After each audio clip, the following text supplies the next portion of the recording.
Good morning, Southern California, AM 1220, KHTS. Your host, Fred Arnold, on the Santa Clarita Valley Chamber of Commerce Business Spotlight. I'm joined by my friend Patti Handy. She's an author.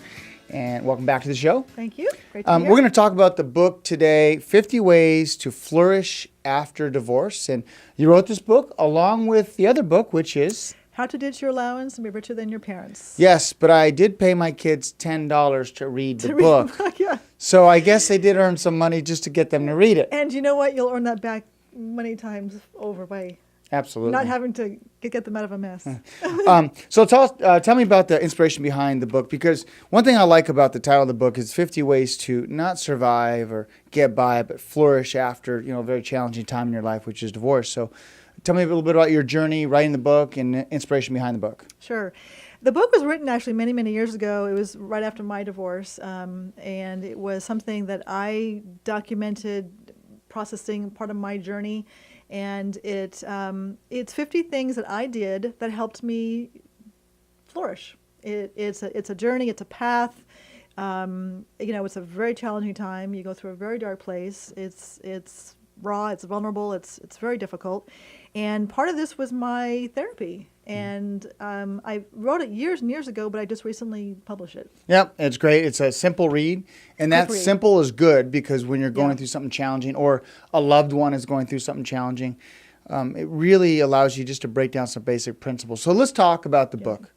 Some tips that you give within the book. Sure. First off, you made a great point. It's a quick read. I remember when I went through my divorce, a friend handed me a book, and it was something that I could pick up and read for like 30 seconds, because my bandwidth wasn't, I couldn't read more than like a few pages without okay, I'm done. So this is you can pick it up, read it for a minute, you can pick it up and read the whole book in one sitting.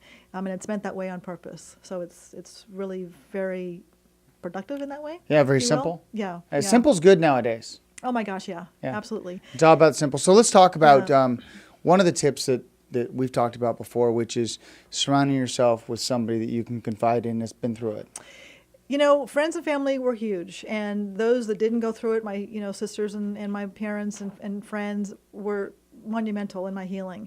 When I spoke with friends who have gone through it and experienced my experience, they shared things that, they got it. They understood what I was going through, and I gained so much peace and assistance with that.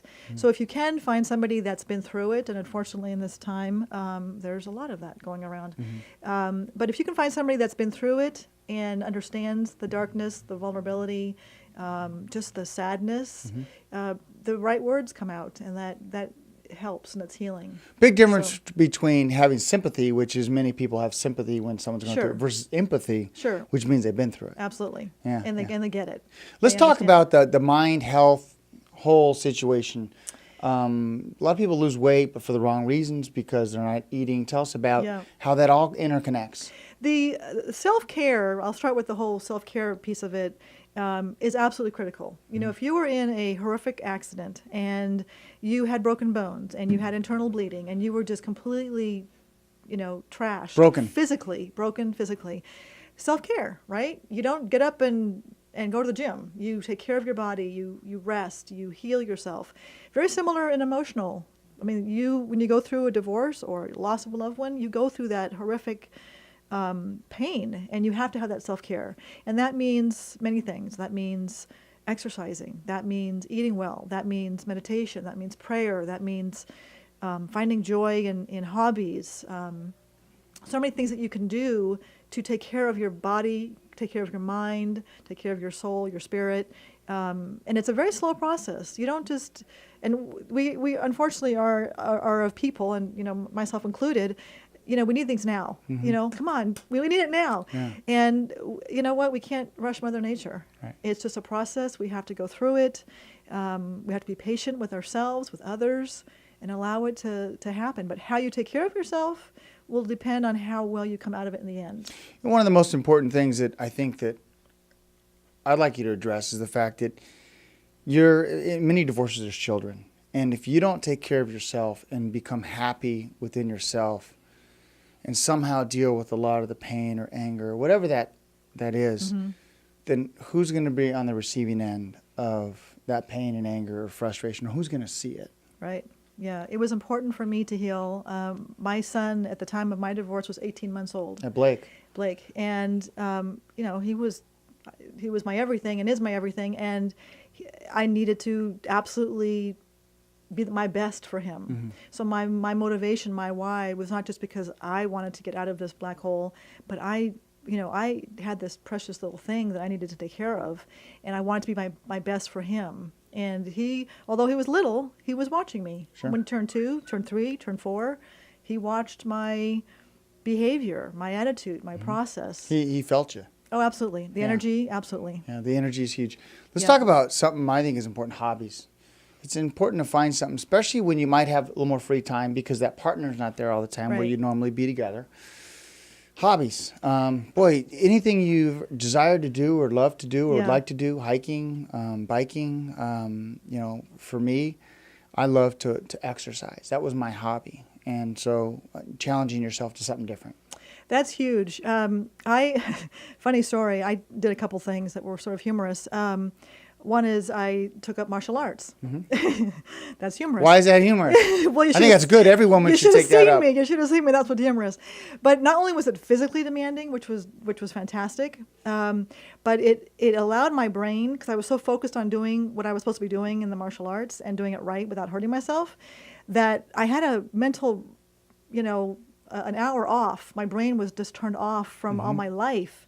And that was just, I came out, although I was physically drained and I was dripping in sweat and it was very, very pretty. But my mind was like, oh my gosh, I feel so much better. You turned your mind off. Yeah. It was no longer thinking some of the thoughts that, amazing. Yeah, huge. A couple things that you mentioned that you had shared with me before, one time heals. And another thing I'd heard and you reinforced, which is 90% of the negative thoughts you have about a situation really never come true. They really don't manifest. And Yeah. so we worry ourselves, which you really talk about in this book. I know we only have a few minutes together. Tell us about how you're using this book to reach out to others. As a mortgage advisor, which is what I do, I will use this for divorce attorneys, referral partners, CPAs, realtors, anybody who has clients who are going through divorce. I will, share the book with them so that they can use that and build their relationships with their clients. And it's all about helping others. And if someone's going through this, it's a good idea if you're a professional and you have relationships with the consumer or others. Absolutely. Keep 10 on hand so you can give them to people when they really need it, and because that's what it's all about, getting the right hands of the right people. right, So, helping them. those that want to reach out to you, website. PattyHandy.com. Patty with an I, Handy with a Y.com. Great. Thanks, Patti. Thanks for coming in. Ladies and gentlemen, Patti Handy, author of 50 Ways to Flourish After Divorce. I hope you enjoyed this edition of the Santa Clarita Valley Chamber of Commerce Business Spotlight on AM 1220 KHTS.